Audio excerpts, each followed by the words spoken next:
Hai guys, Ong lagi. Hari ni I mau sharing. Selalu kita kalau beli S70, kenapa kita Ishimiya itu boot sendiri buka? Jom kita sekali tengok. Okey, macam ni. Sekarang I di sini ya.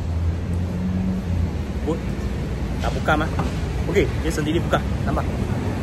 Okey, ni function apa? Jom kita sekali tengok. Okey, itu function yang dalam kita punya setting. Kita datang setting, kita pilih ini, ada satu truck. Okey, kita tekan sini, kita boleh tengok nearly auto unlock truck. Ini kalau you ada buka, kita ada kunci dalam poket, di sana 3 saat dia akan buka sendirilah. So bukan hantu lah. Kalau takut tak ada tutup, ini you kena ada off kan lah. Kalau you off kan, nanti itu function akan tutup lah. Okey, kalau mau cek pintu ada tutup tak tutup, tengok sini simple. Kalau ada merah dia ada buka lah. Kalau tak ada off, dia tak ada merah lampu.